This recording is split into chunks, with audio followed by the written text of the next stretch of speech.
Welcome back to the Football Fitness Federation podcast. This is episode 282. I'm delighted to welcome onto the podcast today Marcus Hannon. Marcus, how are you doing? Ben, thanks for having me on, mate.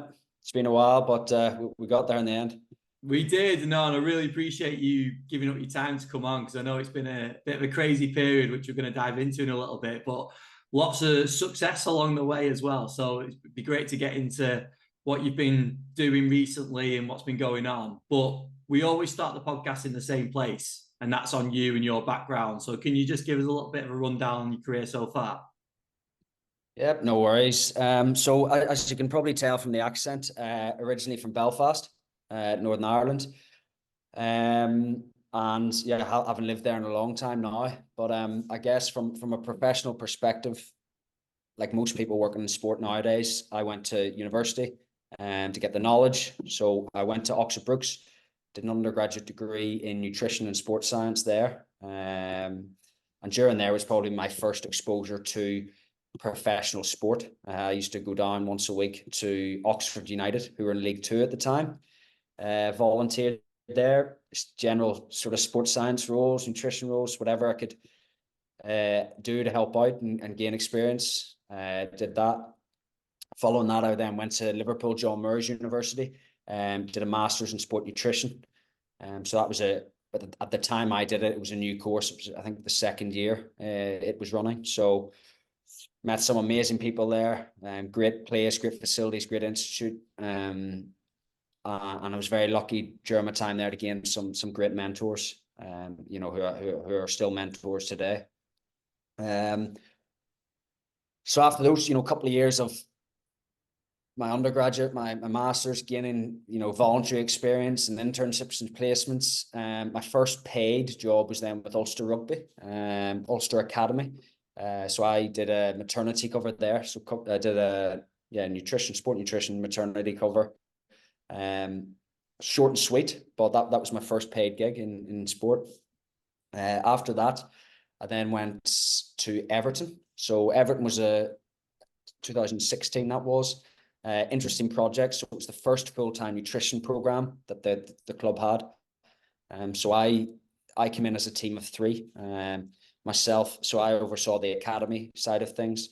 I had Lloyd Parker, who oversaw the first team side of things, and then Graham Close, who was a consultant. So the three of us went in, and it was a blank canvas. It was an amazing opportunity, and I had a great time there. And actually, I'm very fortunate to have Lloyd joining me out here in a couple of weeks' time. So Lloyd's joining me out in Qatar in a few weeks. So come full circle a little bit there. During my time at Everton, I also completed a PhD. So that was an embedded PhD.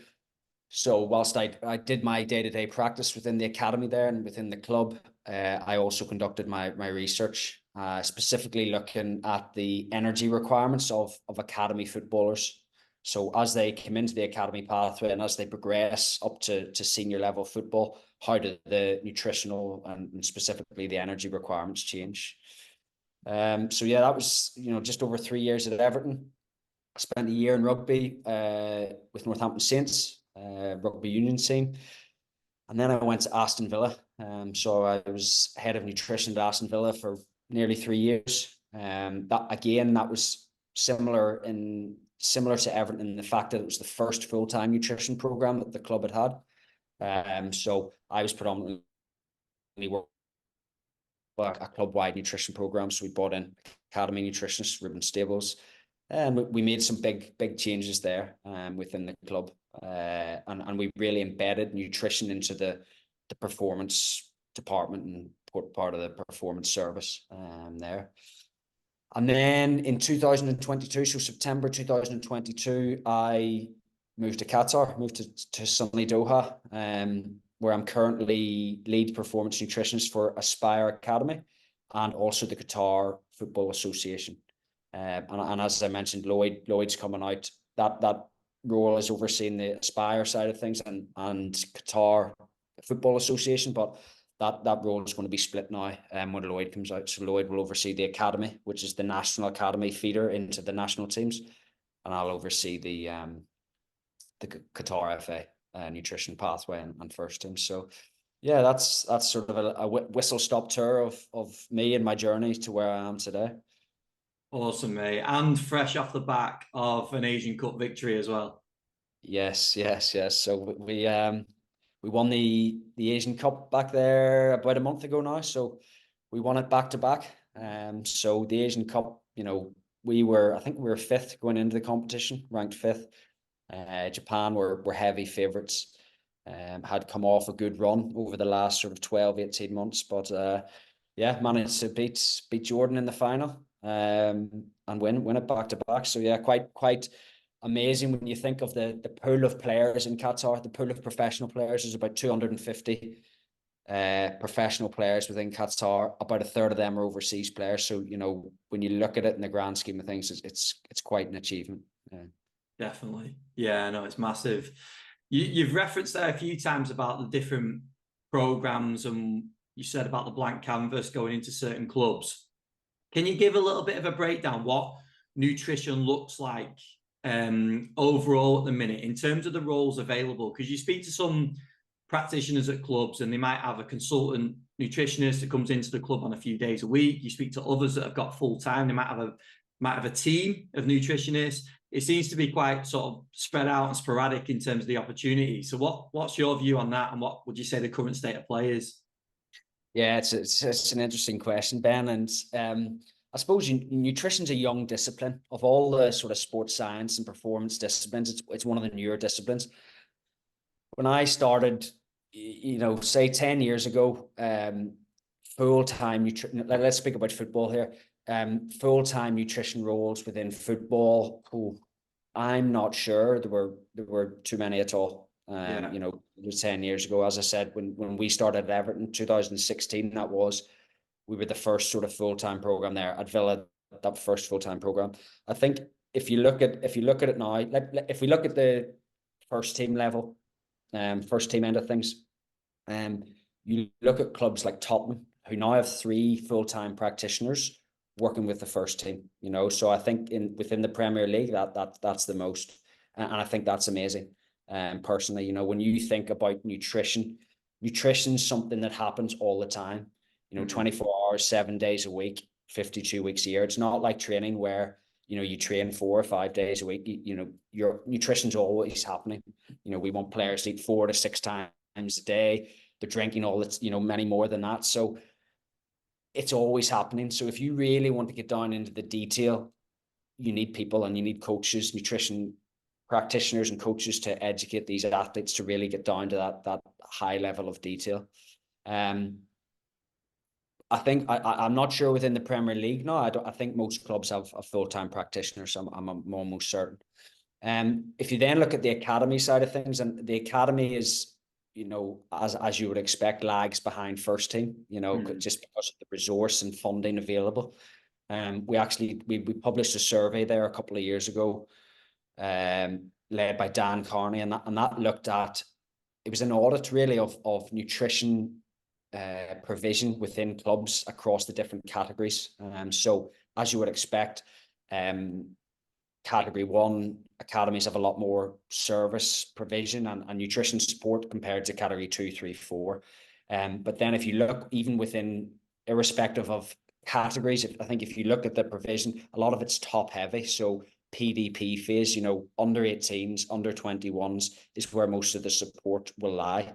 Again, because it's getting towards that professional end, and you know, some of the senior stakeholders, academy managers, head of performance, head of sports science and medicine, that's where they probably see fit.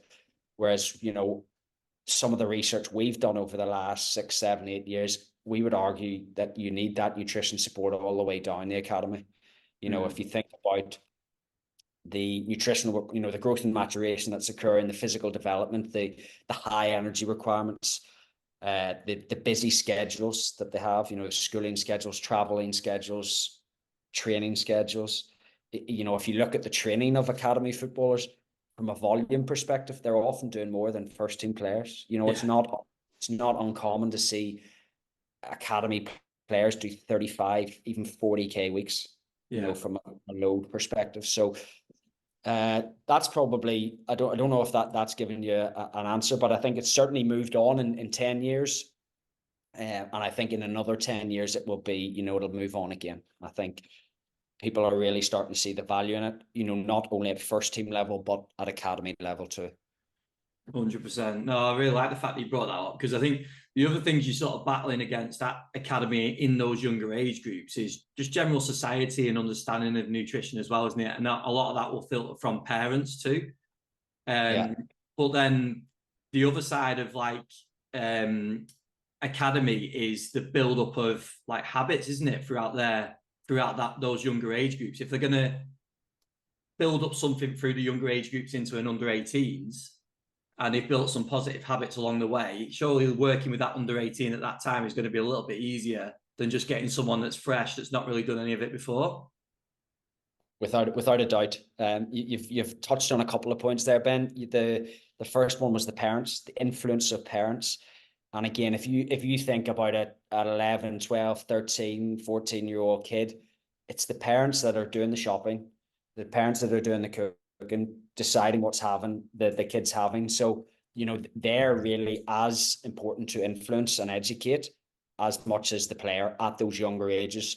And I think, and again, even more reason to have more full-time practitioners at those younger age groups, because not only are you working with the players, you're working with their parents. Yeah. You know, if you want to have real impact, that's what you need to target and focus upon.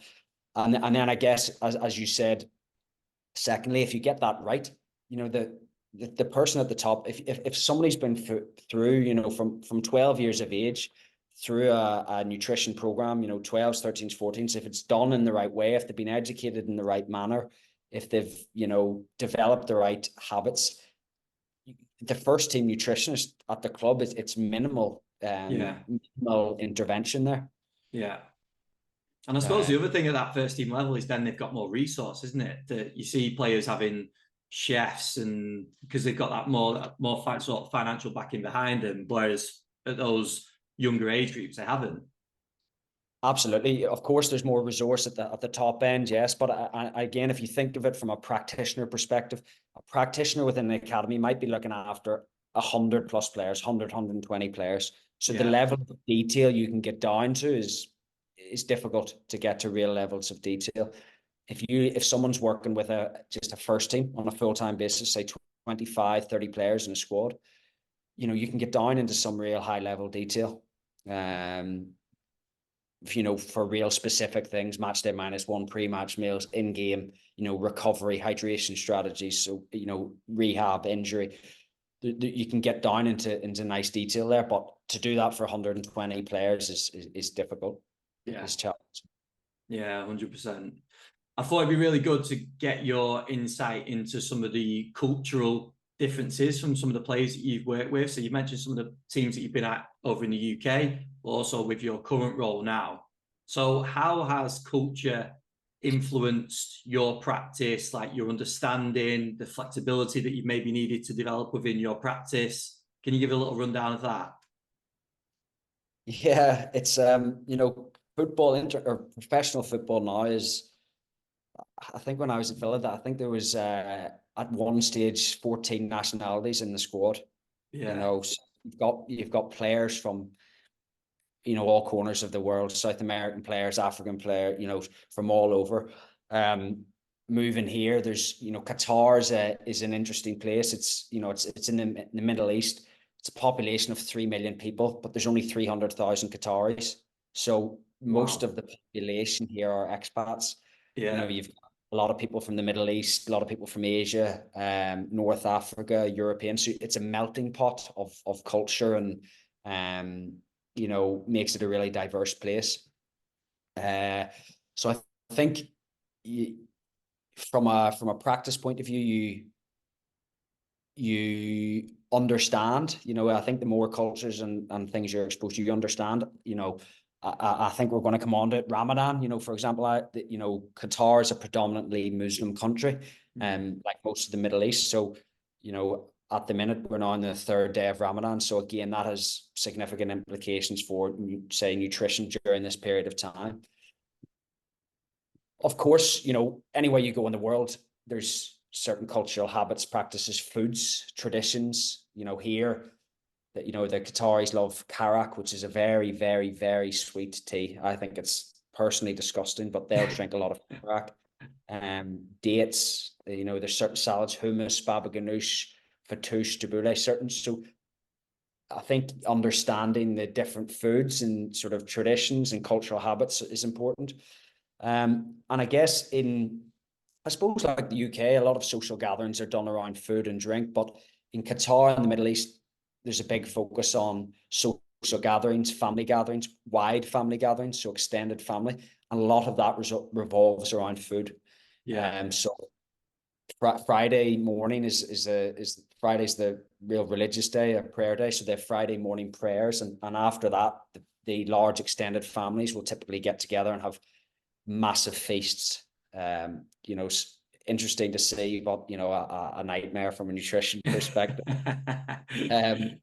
In Qatar and in the Middle East in general, the locals will sit in a room called a majlis room. So it's like a common room, social room, where they'll sit and socialize. And, that often involves sitting, drinking karak, a lot of sweet tea, a lot of sugars, a lot of biscuits, chocolates, those kind of things. So, but again, it happens, and you need to be aware of that within practice, and, to be aware of it and have an understanding. And if you're working with a player, understand that these are the behaviors and cultural traditions, I suppose. I think in Qatar specifically, Qatar's big problems, public health issues. So obesity is massive here, diabetes is massive here. It's a wealthy nation, so everything's accessible, it's convenient. There's a high intake of fast foods, there's a high intake of desserts, sweet foods. So the nutrition within the general population is pretty poor. Now combine that with the families generally live together, extended families live together. So I work with players who still live at home. Mom or grandmother will still do the cooking. So their knowledge of nutrition there is poor. What they cook from a nutritional perspective isn't ideal from an athlete's perspective. It's not athlete focused or appropriate. So, that all comes into play there. And I think in Qatar and the Middle East, sleep is a big issue. So they stay up very late. They wake early for prayer, the first prayer of the day, Fajr prayer. So, that consistent sleep is often broken. It's not uncommon for people to sleep 4 and 5 hours a night here. Regularly. They drink a lot of caffeine, so sweet tea, karak, but they drink a lot of coffee as well. And they'll drink that late into the evening. So sleep durations poor, sleep quality can probably be poor as well. And the lack of sleep then is detrimental impact on nutritional, dietary intake, behaviors, etc. So look, from a cultural perspective, it's there's a lot. I'm speaking about this context here in Doha and in Qatar, is very different. But I suppose that's no different if you were working in other parts of the world. There's many different cultural factors that you have to consider before then getting into the general nutrition, before getting into the sports nutrition. Yeah, no, I think the understanding side, sorry to cut you off, but the understanding side, I love that you bring that up, because that is something straight away that when you're talking about the day-to-day there, it's just so different to in the UK, isn't it? That if you went in and just, right, this is my blueprint, this is how we work, it's just not going to be worth anything, is it? Well, you understand, and then I'm guessing then you start to put things in place. Yeah, absolutely. For me, it's so important. I mean, I've been here 18 months now. As I said, it's Ramadan at the minute, but last Ramadan, I didn't intervene really too much. Yeah. I just wanted to learn, understand, observe. This year, I have a better understanding and a better understanding of what the players do. I have a better relationship with the players, so we can start to work on things, and we are starting to work on things. But I think just to come back to the sport nutrition practice, I suppose sport nutrition, as I said, as a discipline is young, but in the UK it's pretty advanced compared to the rest. Australia, UK, it's pretty advanced. But sport nutrition in Qatar, and specifically in Qatar football, it's in its infancy. So again, you've got these cultural challenges, issues. You know, you can't come in two-footed here and, you know, start really pushing them on certain things. So as they say in Arabic, shway, shway, slowly, slowly. You know, we're just tackling some of the basics at the minute, and then we are, you know, shway, shway, getting towards where we want to be. But yeah, it's important to understand, I think, first. No, that's brilliant. Can you give a little insight into maybe some of the things that you've put in place initially? Because even you talking through it, then there's probably coaches thinking, right, I've got a list of 10, 15, 20 things that they're the interventions that I'd make. But it'd be interesting just to hear your thoughts on, obviously you've mentioned sleep, you've mentioned some of the nutrition, but that also ties in with culture and just generally what they're doing with the family and things like that. So it'd be really interesting to hear about maybe some of the first couple of interventions that you're thinking. Yeah, well, you know, it's interesting. So it ties into all of what we've just spoken about. But breakfast, a lot of players here just don't eat breakfast. Yeah. Or you know, skip breakfast. Again, it's because they go to bed late. You know, if we look at the younger players in Aspire, they go to bed late. They have to be up for school. You know, so you know, one of the things that they do in Aspire, which is being useful to improve breakfast intake and dietary intake at breakfast, is rather than put breakfast on before school. So the players within Aspire Academy will have breakfast, lunch, and dinner within the academy, the full-time players. Rather than have breakfast has been moved after the first period, because the players they all have to be there for school. You know, if you put on breakfast first, they were skipping breakfast and going straight to the first period. So move breakfast after first period, you know, automatically breakfast is there, it's on for you. There's time in the schedule, so you know, breakfast intake, boom, through the roof. Yeah. So little tweaks like that. But then, you know, with the national team players that I'm working with, again, what you'll get is players going to bed at 2, 3 in the morning.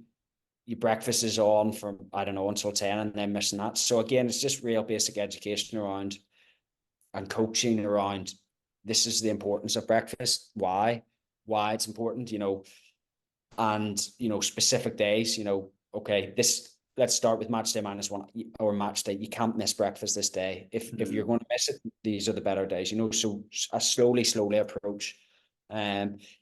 Basic things in game from a performance nutrition perspective, things like fueling, you know, basic carbohydrate fueling. Are they getting up towards 60 grams of carbohydrate now?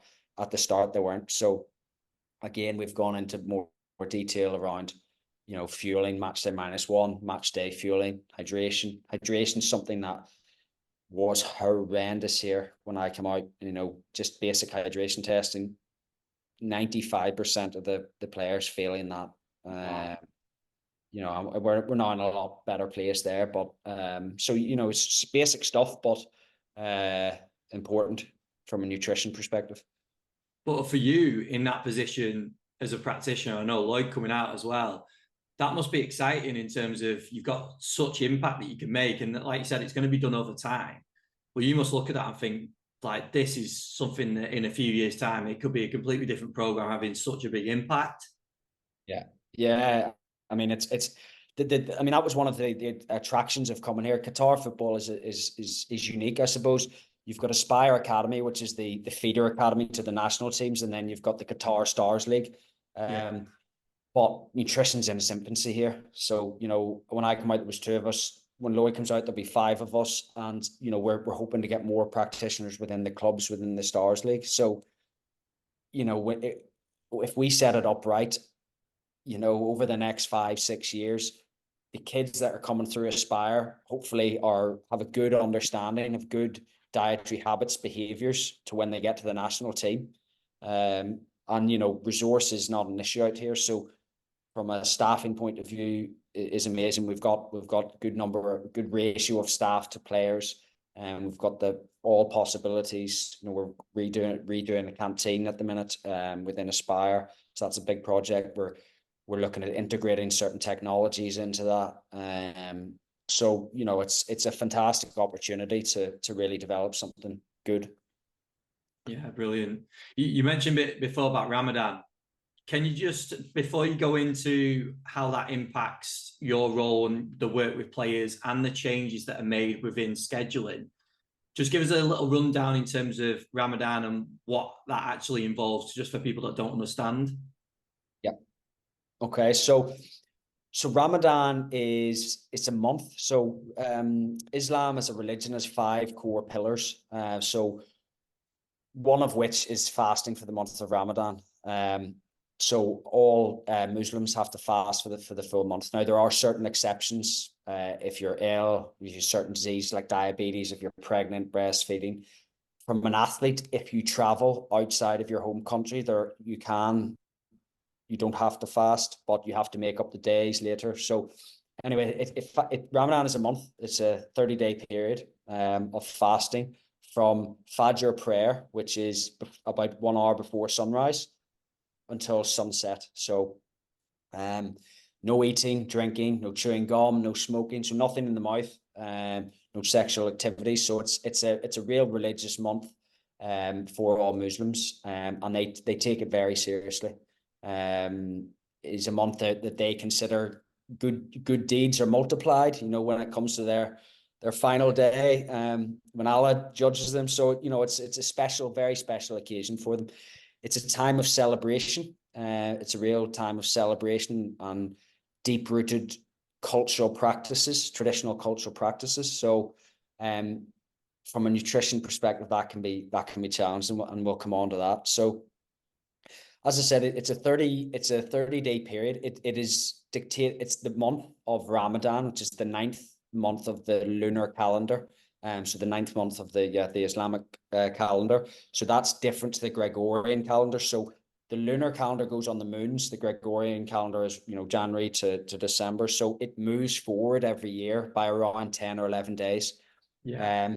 So when I was first working at Villa, it was the first time I worked with any Muslim athletes who were observing Ramadan fasting, but also training and playing. So that was May. The first Ramadan I did, and the fasting hours was about 4 in the morning to about 9 at night. So it was about 17 hours fasting. Yeah. The players during that period had to train and play as well. Whereas in the Middle East, the schedules are adjusted. So the working days are less. Yeah. It's things like the lifestyle changes. So things like restaurants won't open until iftar, until sunset. So that life generally slows down here. So it's an interesting period. And then from an athlete's perspective,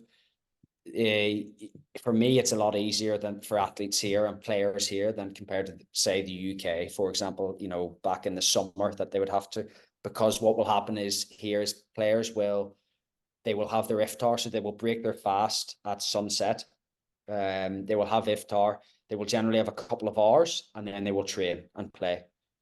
So training at the minute. So tonight, iftar is 35 minutes. It's a 17:45 tonight. So, and then players will typically train around 9 o'clock at night. So they will train. Fixtures are moved. So international fixtures obviously is an international calendar. They don't change, but within the sort of Middle East and predominantly Muslim countries, if they can adjust the schedules, they will. Competition schedules, this is. So for example, we have 2 upcoming World Cup qualifiers against Kuwait next week and the following week. So we will play Kuwait, and our kickoffs at 10 o'clock at night. So Kuwait, and another predominantly Muslim country. So we will have iftar, which is the breaking of the fast. We will play the game, and then after. Now during Ramadan is an interesting period. So deep-rooted cultural and religious practices, but what you will have is iftar is a time of celebration. So and Ramadan is a time of celebration. So an iftar is breaking of the fast. Typically, families and friends will get together for a feast. Heavy fat foods, heavily fried foods, high sugar foods, so real energy dense foods. It's not something you can come in and start changing really straight away. It's difficult. but I think having an awareness of that. So if you think of like Christmas in the Christian calendar, or Easter, it's like that every day for 30 days. Yeah. So it's challenging. It can be challenging, and body composition can be an issue with certain players because they are being exposed to and they're eating these high fried, high fat foods or high sugar foods every single day. Sleeping, obviously, a lot of players here will go nocturnal, so they will stay up throughout the night. They will go to bed after. So suhoor is the last meal they can have before dawn. So before Fajr prayer, and then you have sunrise. So after suhoor and the Fajr prayer, which is about 4:30 in the morning here at the minute, players will then go to sleep, and often sleep to 2 or 3 in the afternoon. Yeah. Wow. So a lot of challenges, but as I said, I think Ramadan is very context specific, where you are in the world, because if you have long fasting hours and it's during difficult weather conditions like summer, if you have very, 17, 18 hours of fasting in hot conditions, that's a lot more difficult. And your schedule's not changed from a training and competition point of view.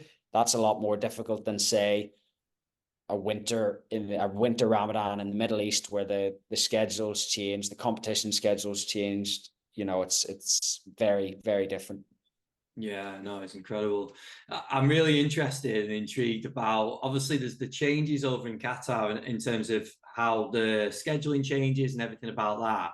But when you've been in the clubs over here and you've dealt with those long fasts, it just amazes me that players can, because you see it all the time, don't you, during Ramadan, players breaking the fast during night games, maybe, but still performing, and they've still trained all week. And it's not so much the food, it's the hydration, isn't it? You spoke about the importance of hydration before, but it's incredible, really, that they can maintain such high standards.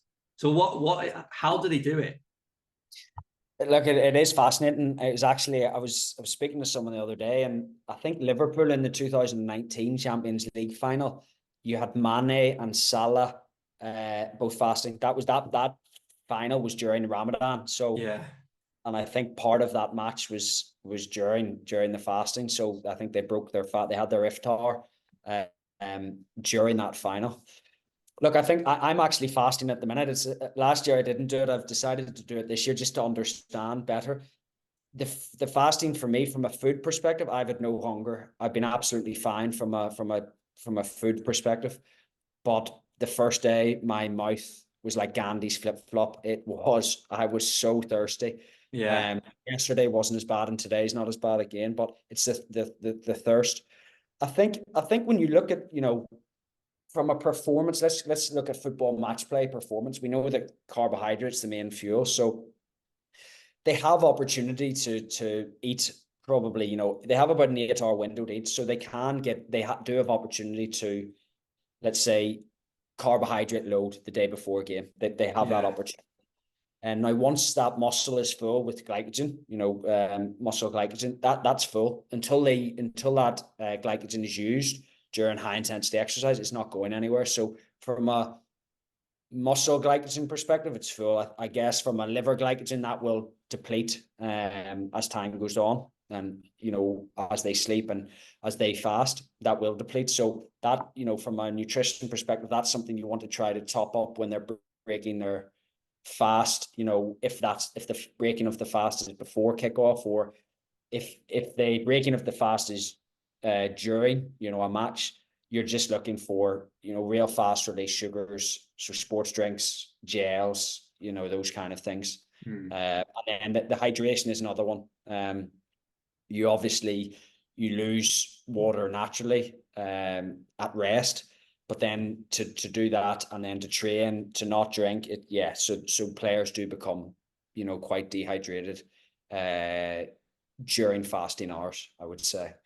The other interesting thing is the first night, you hear of players talk about not taking electrolytes. I've had a couple of conversations in the last couple of weeks about not taking electrolytes because they, specifically at certain times, players will take electrolytes at iftar time, so when they break the fast, to try to get hydrated again. But much after that, they won't. And the other night, I actually tried it before the first day of fasting, and electrolytes and sodium drive a thirst sensation. So Yeah. they cause you to become so thirsty. So you know, it's the balance. You know, you want to get hydrated as soon as you can, but then, you know, you want to keep that hydration intake going throughout the non-fasting hours. But then, you know, at Sahur time, you don't want to have big boluses, you don't want to have big volumes of liquid, and you also don't want to have high amounts of sodium or electrolytes that'll, you know, the large volumes of water that you have will produce urine, so cause you to become dehydrated, you know, more quickly. The sodium and the electrolytes will drive that thirst. So yeah, it's interesting. But you know, to enable that performance, sorry to come back to you, I've gone off on a rant there. To come back to your question, you know, yes, you can perform. The muscle glycogen is there, you know, which is, you know, driving performance. But you know, hydration is an issue which will negatively affect performance. And you know, exogenous carbohydrate, so external carbohydrate that you're consuming, if you're competing during fasting hours, will be an issue as well. And in terms of that performance during this time, what are some of the differences you see? So, as I said, currently in Qatar, the schedule is very kind to players here. So all of our training is now about 8:30 or 9 o'clock at night. As I said, we have 2 upcoming fixtures against Kuwait, home and away. The kickoffs are 10 o'clock. So players can break their fast at 5:45, 6 o'clock. Have, you know, your typical pre-match meal, to have an opportunity to rehydrate, have an opportunity to fuel, and then perform. You know, from a performance perspective, the players here have been doing it so long as well. You know, they've been fasting since 10, 11, 12 years of age, you know, and there's certain players here that are, you know, 30, 32, 33. So they've been doing it for most of their life. So I think from a performance perspective, you know, you probably don't see much of a performance decrement. I think if, you know, it's football, so it's multifaceted, isn't it, in terms of the performance? So I think if you're looking at a sport that is like pure endurance or pure power output, cycling or running or something, maybe it'll be affected a little bit more. But I think football performance in the Middle East during Ramadan, I would argue is you know, not really affected. Yeah, I know, it's incredible. And you're dead right with that. And you're like, I'm thinking of it, and I know you've been in a similar situation, that we're thinking of it from our perspective of us doing that right now. But if we'd done it for however many years beforehand, it's a different thing, isn't it? And players are used to it. And that's something that we've done another couple of episodes around this topic before. And that's what practitioners have spoke about, that players just get on with it. They know what they're doing. Obviously, there's things that they can change and do things better, but overall, that it's what their life is throughout this time, and they've got a real reason behind it as well, haven't they? Which drives it even more. Yeah, it's Islamic people and Muslims are very, very, you know, they pray 5 times a day, and you know, the religion they hold very closely to them, and this is one of the core 5 pillars, as I said, of Islam. So you know, it is a very personal and religious time for them. So yeah, you know, you have to respect that. Yeah, 100%. And as we've said there, you know, these lads have been doing it a lot longer than me. And you know, I'm a non-Muslim person who didn't grow up in a predominantly Muslim society. So, you know, they're guiding me. You know, I have some sport nutrition knowledge, so they're guiding me, and I'm trying to help where I can. But you know, I'm trying not to you know, do this or this way or the highway kind of thing. Yeah, no, 100%. That makes sense.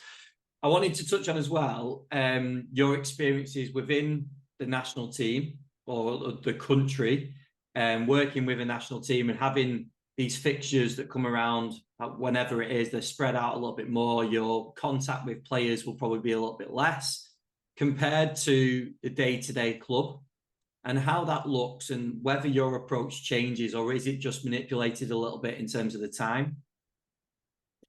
No, it's an interesting question. You know, club football is you're with players 6-7 days a week for 11 months of the year. So there's a lot of contact time.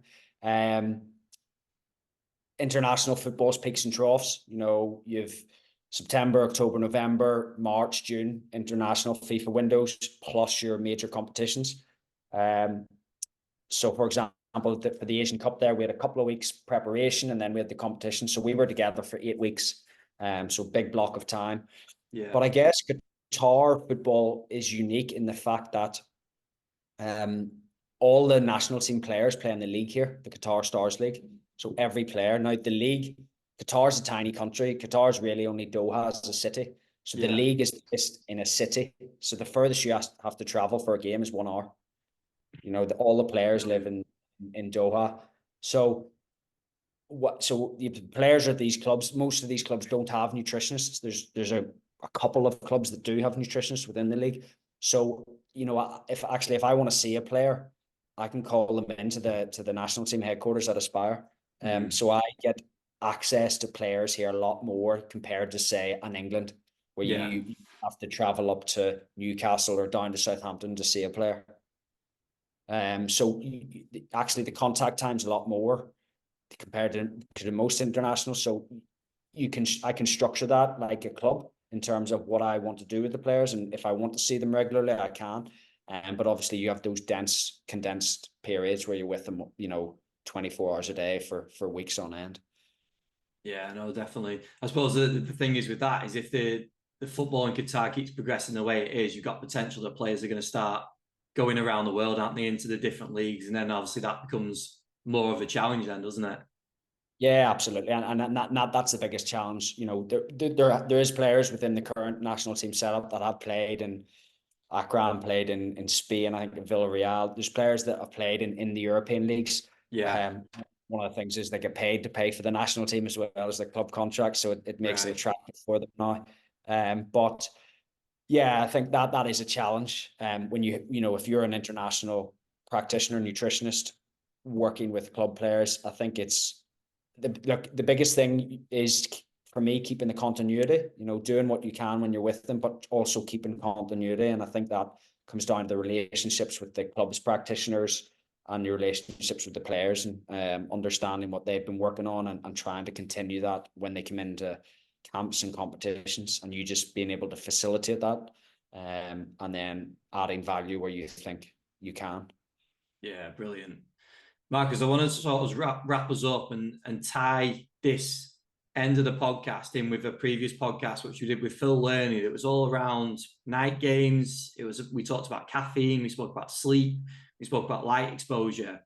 And I wanted to just get your perspective on looking at these night games, which are obviously a lot of coaches, that's going to be within their schedule.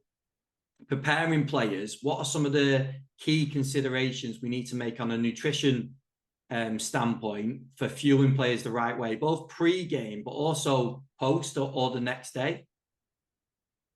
Yeah, interesting question, Ben. I mean, looking, if you take the Premier League, for example, you could have fixtures at 12:30, 3 o'clock, 5:30, 8 o'clock. So you've got quite a spread, and I know, you know, a lot of players don't like those 8 o'clock kickoffs because you're hanging, especially if it's an away game, you're hanging around a hotel all day. Yeah. From a nutrition perspective, look, for me, the biggest performance priority is getting them carbohydrate loaded, and that occurs the day before match day -1. So if you have done that properly and a player has adhered to what you've asked them to do and they've carbohydrate loaded, the muscle will be full, you know, when they go to sleep match day -1.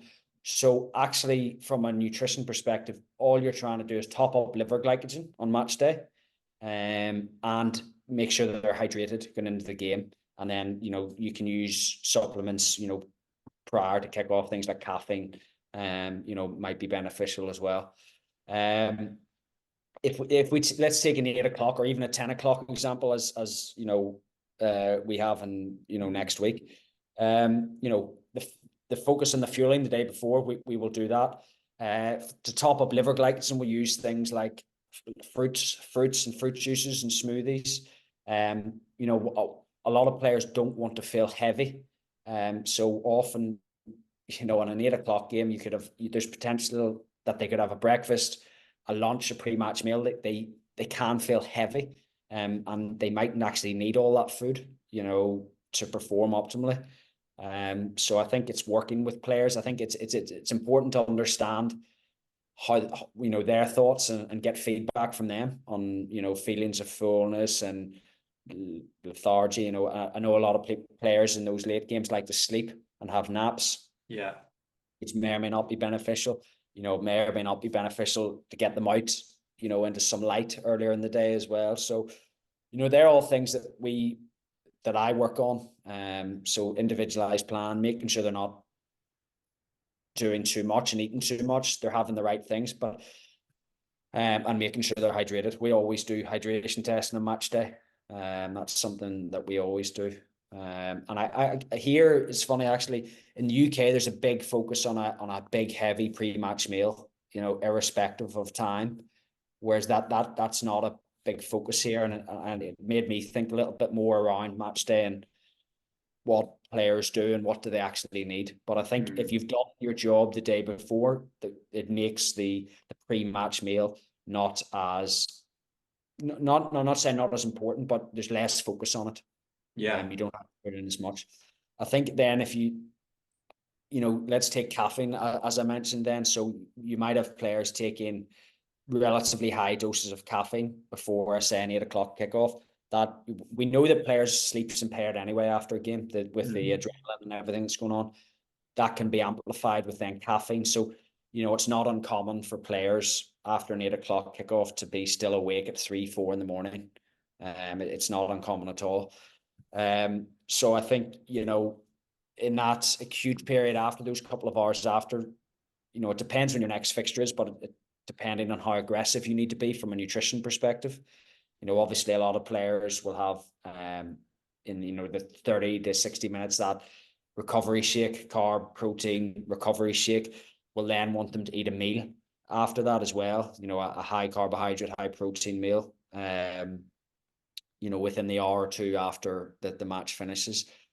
Depending on, you may use certain supplements as well to help sleep, to help with the recovery process too. So I guess a lot of that depends on the proximity to your next fixture. You know, if you're playing again in 48, 72 hours, you know, it's a kitchen sink job. If you're playing week to week, you don't have to be as aggressive with those, you know, nutrition and hydration strategies. I know it's certainly like a big picture view, isn't it? Which is why you spoke about sort of match day -1 and other aspects go into it rather than just focusing solely on the pre-match meal, like you've talked about. Like, it's not the only thing that's important. But looking at that bigger picture and extending that after the game, then into the next day, when they probably have had a disturbed sleep, they might be going in to do a light session. They might then have a game after that. So in terms, what are some considerations for that day? Yeah, so if there's a fixture in what, say 2-3 days. Yeah. So I from a nutrition perspective, it's just about the high carbohydrate diet, again replenishing muscle, liver glycogen. The muscle is damaged, so muscle glycogen replenishment is more difficult. You know, you have to consume higher amounts of carbohydrate there. So real high amounts of carbohydrate. You're trying to get them hydrated as well. So I'll use things like very high carbohydrate drinks, carbohydrate powders, make them into drinks, you know, so 60 grams of carbohydrate per drink, you know, use a couple of them throughout the day. So you're trying to, you know, you're up towards 8 grams per kilo of carbohydrate throughout that, +1, +2 even. Yeah. +2 can also be -1. From a, you know, muscle damage point of view, you obviously want the protein to be high protein intake and regular throughout the day. And again, there's certain supplements I'll use like turmeric to try to reduce inflammation and the DOMSy feeling as well. Yeah. No, that's brilliant, mate. Brilliant. No, it gives a full-rounded sort of view of, because we spoke a little bit more about like a blueprint beforehand, and adding that on top of it in terms of the key considerations, I think is great. And I've loved talking about all the difference in culture and also just your approach, like understanding is a big part, and that goes into obviously what you do, but it also goes into a number of different roles as well, people stepping into new positions. So no, I really appreciate you doing it, Mark. It's been great to catch up. I don't want to keep you all day because I know you've got some special plans later today as well. So no, I really appreciate you coming on. No, thanks for having me on, Ben. I've enjoyed the chat, and speak soon, mate. Appreciate it. Thank you, mate.